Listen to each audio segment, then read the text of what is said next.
Hi students, welcome to Diamond Group of Institution KSET and NEET online classes. So today I am going to explain environmental chemistry. So these are environmental chemistry and previous questions. So nowadays there is a very important role for environmental chemistry because of environment is polluted by the different kind of things, and due to that we get a different kind of diseases. So that's why. So this is important concept. This is important concept, and there is a very need to learn about environmental chemistry. So here the first one, which of the following is a sink for carbon monoxide? Which of the following is a sink for carbon monoxide? This is NEET 2017 question. So microorganism, option A, microorganism present in the soil. Next to option B, oceans. Option C, plants. And option D, hemoglobin. So the question is what? Among these four, which one is a sink for carbon monoxide?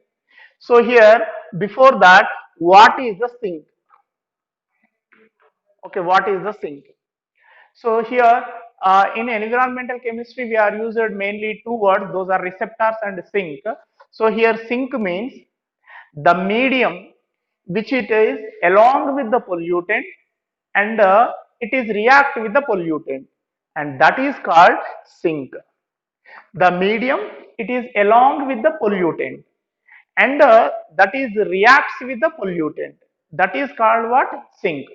For example, oceans. Oceans. So ocean is one kind of medium. So that medium along with the pollutant, like a carbon dioxide, like a carbon dioxide. So here medium along with the pollutant, and also it is react with this medium react with the pollutant. So therefore that is called as a sink. Okay. So here ocean is sink for carbon monoxide or carbon dioxide. Ocean is sink for carbon dioxide. And comes to plants also. Comes to plants. So plants in environment, the plants, they are along with the pollutant. So plants along with the pollutant like a carbon dioxide, and that plants are react with the pollutant. So therefore plants also behaves as a sink for carbon dioxide. Therefore oceans and plants, they are sink for carbon dioxide. But the question is about what? Which of the following is sink for carbon monoxide? See here, microorganisms, they are present in the soil. Microorganisms, they are present in the soil. They are absorb the atmospheric carbon monoxide. So therefore, microorganisms, they, they act as a sink for carbon monoxide. Okay, so microorganism, they are present in the soil, so they are absorbed the atmospheric carbon monoxide, so therefore they are behaves as a sink for carbon monoxide. Next is hemoglobin. So hemoglobin, so it is present in the blood. So hemoglobin, here two characters of hemoglobin, that is hemoglobin when it is bonded with, I mean binded with oxygen, it forms oxyhemoglobin. And similarly that hemoglobin when it is react with carbon monoxide, hemoglobin when it is react with carbon monoxide, it forms carboxyhemoglobin. This carboxyhemoglobin is 300 times is more stable than the oxyhemoglobin. So therefore, here hemoglobin, it is also act as a sink for carbon monoxide. So finally, carbon monoxide, it is the sink for carbon monoxide is hemoglobin and microorganisms present in the soil. Next, question number 2. So here question number 2, which one of the following is not a common component of photochemical smog? This is 2014 question. So what is the question here? Which one of the following is not a common component of the photochemical smog? So the question is about photochemical smog. Option A, ozone. Option B, acrolein. Option C, PAN. PAN is nothing but a peroxyacetyl nitrile. And CFC, chlorofluorocarbon. carbon. Among these four, so which one is a not a common component of photochemical smog? So before that, smog. See students, smog is nothing but the mixture of smoke plus fog. Okay, so smoke plus fog, the mixture of smoke plus fog, it is called as a smog. This smog is actually two types. Those are what? Classical smog and photochemical smog. Okay, smog means the mixture of smoke plus fog. It is called as a smog. This smog is two types, classical smog and photochemical smog. Classical smog occurs in cold humidity conditions only. Classical smog occurs in cold humidity conditions, but photochemical smog occurs in dry, warm, and sunlight conditions only. So that is the difference in between the classical smog and photochemical smog. Next, the classical smog mainly involves the smoke plus fog and oxides of nitrogen like that. But here, uh, photochemical smog, it is occurs in dry and warm and sunlighty conditions. Okay, so here this photochemical smog, in that photochemical smog, the common components are ozone, acrolein, and peroxyacetyl these three components, ozone, it is present in the stratosphere. Okay, so it is protect the earth from dangerous or harmful UV light, and that ozone component is example for photochemical smog.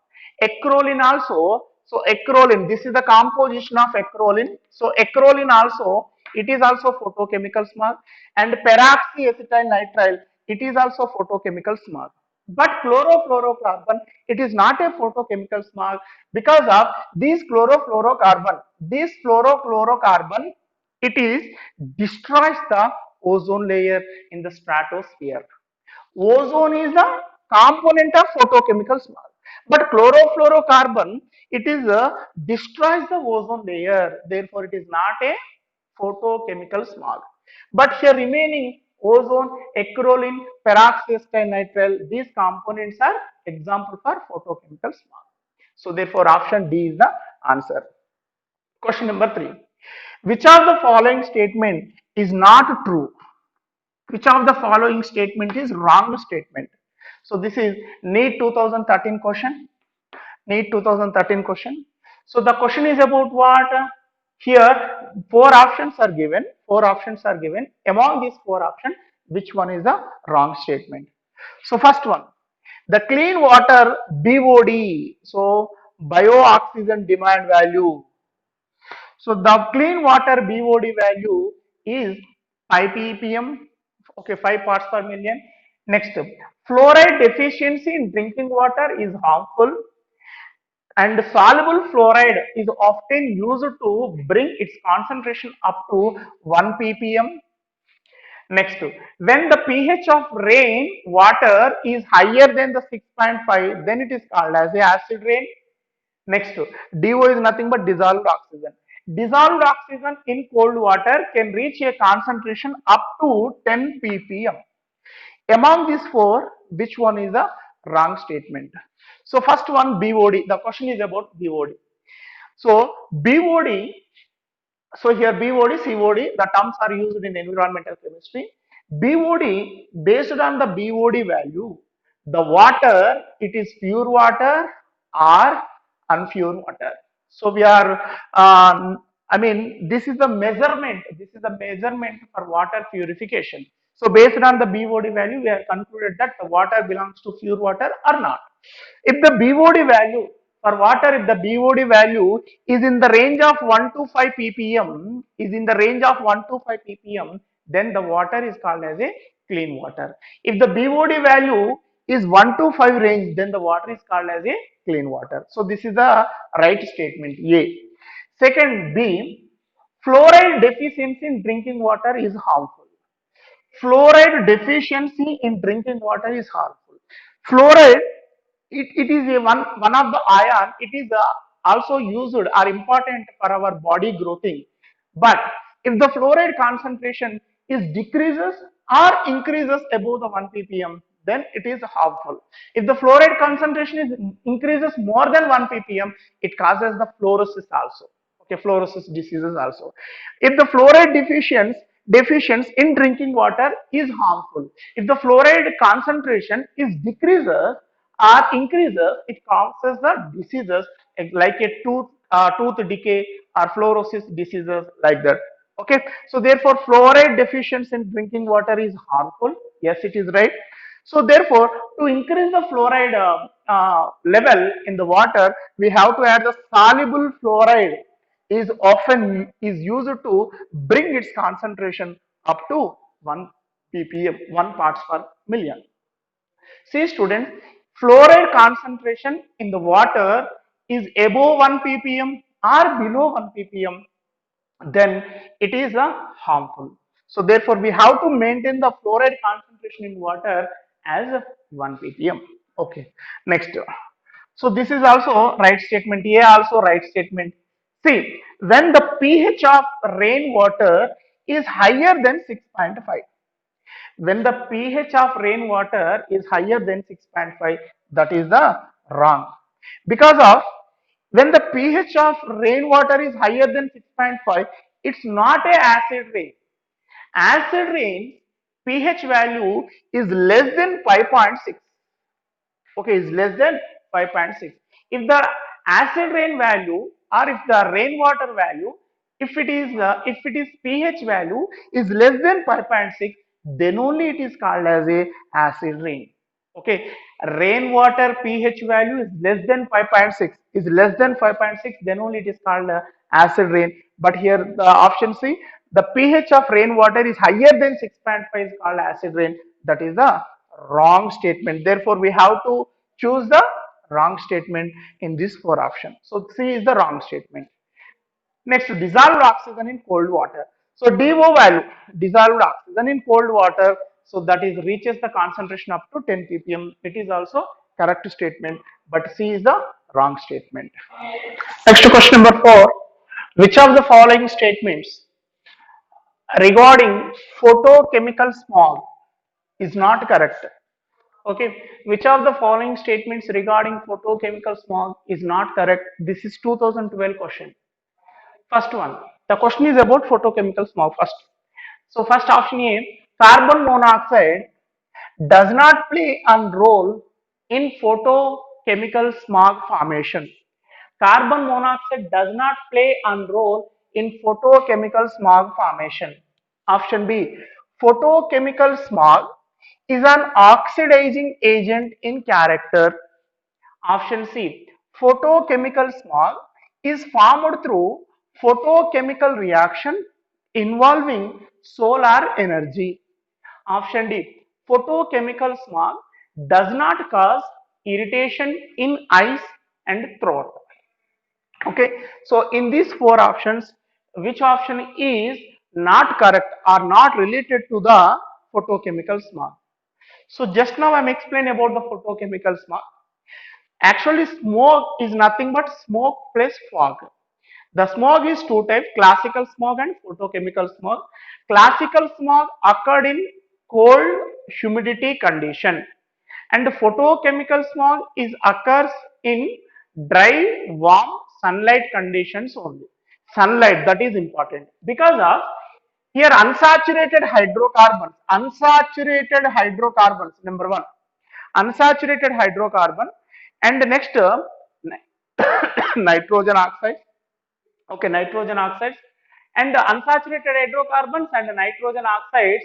So these compounds, when they are interact with the sunlight, for example, unsaturated hydrocarbon, if the unsaturated hydrocarbon, if it is interact with or action with sunlight, then it causes the photochemical smog. So therefore, to produce the photochemical smog, sunlight is important.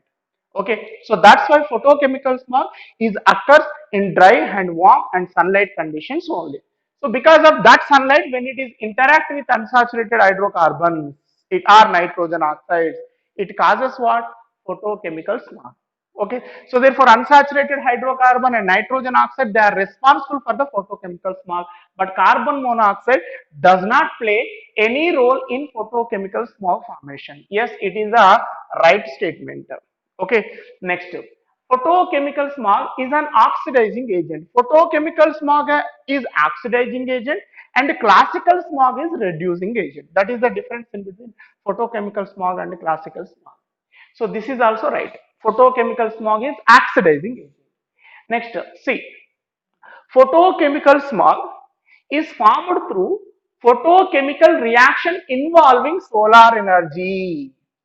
Photochemical reaction involving solar energy is nothing but sunlight, right? So here unsaturated hydrocarbon, when it is action with solar energy or sunlight, it causes the photochemical smog. So therefore photochemical smog is formed through photochemical reaction involving solar energy. So that is also right. Option D. Photochemical smog does not cause irritation in eyes and throat. This is the wrong statement. Because of due to the presence of photochemical smog. So for photochemical smog, peroxyacetyl nitrile is one of the photochemical smog component. Peroxyacetyl nitrile nitrate. This peroxyacetyl nitrate concentration, when it is increases in the environment due to the photochemical smog, this peroxyacetyl nitrate concentration, when it is increases in atmosphere, it causes the eye irritation and throat infection also. So therefore, these components, peroxyacetyl nitrate component is act as a photochemical smog that effect on the eyes and throat, but here does not causes. Therefore, this is the wrong statement. Actually, they are create the irritation, eye irritation and throat infection. Here, those are means what? Photochemical smogs. So therefore, this is the wrong statement. Does not cause irritation in eye and throat. This is the wrong statement. Next, question number 5. The Bhopal gas tragedy. Bhopal gas tragedy was caused by, this is Main's 2017 question. Okay, so Bhopal gas tragedy was caused by option A chlorofluorocarbon CFC and option B methyl isocyanate and option D amine compound and option D cyanide, methyl cyanide. So in these four components, which component is responsible for the Bhopal gas tragedy? So Bhopal, it is a city in Madhya Pradesh. So that Bhopal gas tragedy, it is occurs in December 1984. Okay, December 1984, and that Bhopal gas tragedy, it is occurs in Union Carbide Plant Limited in India. So that is the plant name, Union Carbide plant name. So in that Union Carbide plant, a gas is leaked. A gas is leaked from the Union Carbide plant. That gas is what? Methyl isocyanate. Methyl isocyanate, CH3NCO. So this methyl isocyanate is leaked from Union Carbide plant in Bhopal, which it is located in the Bhopal. So that is due to that methyl isocyanate gases, many people, even thousands of people, they are going to die. So this is tragedy is called as a Bhopal gas tragedy. So that Bhopal gas tragedy, it is caused by the methyl isocyanate. Next, question number 6. Which oxides of nitrogen, which oxides of nitrogen is not a common pollutant, is not a common pollutant introduced into the atmosphere both due to natural or due to human activity? This is NEET 2018 question. So nitrogen pentoxide, nitrogen dioxide, laughing gas, and nitrogen monoxide, nitric oxide. So actually, nitrogen oxides are they are common pollutant in atmosphere. Nitrogen oxide, sulfur oxide. Okay, so and carbon dioxide, carbon oxide. So and carbon monoxide. So these are the common pollutant in atmosphere. So here nitrogen oxides are common pollutant in atmosphere, and those common pollutant, they are entered into the atmosphere due to the natural activity or human activity, whatever it may be. But here among these four options, which nitrogen oxide is not a common pollutant? So absolutely A, N2O5. Because of N2O5, nitrogen pentoxide, it is unstable compound. It is unstable compound, and that compound, it does not enter into the atmosphere due to the natural and human activity, but remaining nitrogen dioxide and nitrous oxide and nitrogen monoxide. So those nitrogen components, they are entered into the environment due to the both natural and human activity. So answer A. So next to question number 7, identify the wrong statement in the following. So here we have to find out the wrong statement in the following. This is AIEEE 2008 question. So first A, greenhouse effect is responsible for global warming. Okay, greenhouse effect is responsible for global warming. Option B, ozone layer does not permit IR, infrared radiation from the sun to reach the earth. Option C, acid rain is mostly because of oxides of nitrogen and sulfur. Option D, chlorofluorocarbon, they are responsible for ozone layer depletion. Okay, so in these four options, which option is the wrong statement? That is the question. See here, from the earth surface, this is the earth. From the earth surface, so from 10 to 50 kilometer distance, a layer is present. A layer is present. That layer is called as a ozone layer. Okay, so this ozone layer, it is present in the stratosphere. First, from 0 to, from earth surface, from 0 to 10 kilometer troposphere. Next, from 10 to 50 kilometer stratosphere. And in that stratosphere, a layer is present. That layer is called as a ozone layer. This ozone layer, it is act as a cover or a shield, and it is protect the earth. It is protect the earth from dangerous sunlight, from dangerous sun radiations. Okay, so here from the sunlight, so it comes a different type of radiation. In that, ultraviolet UV rays is the dangerous radius. So this ozone layer, it protect the earth surface from the UV rays. So therefore UV rays, it not enter into the earth surface due to the protective layer of ozone. So remaining rays, they are fall down on earth surface. Okay, so therefore ozone layer, it is a protective the earth surface from the UV rays. So but option B, once you observe, ozone layer does not permit IR, does not permit infrared radiation from the sun to reach the earth. This is the wrong. Because of ozone layer, it is permit the remaining radiations, but it is does not permit the UV radiation. So therefore this is the wrong statement. Option A, greenhouse effect is responsible for global warming. Greenhouse effect means what? Increasing the percentage of carbon dioxide on the global. Increase the percentage of carbon dioxide on earth surface. So that is called as a global warming. Therefore, if the carbon dioxide percentage is increases on the earth surface, what happens? The global warming takes place. Earth heating takes place. That process is called as a global warming. So therefore, greenhouse effect is nothing but carbon dioxide percentage is increases on earth surface. So that is responsible for what? Global warming, increasing the radiation in earth. So that is correct statement.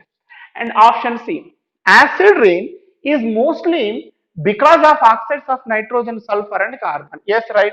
For example, sulfur oxide. Sulfur oxide, when it is interact with the water, rain, so it is becomes to H2SO4. That is acid. So therefore, acid rain, H2SO4 is nothing but acid.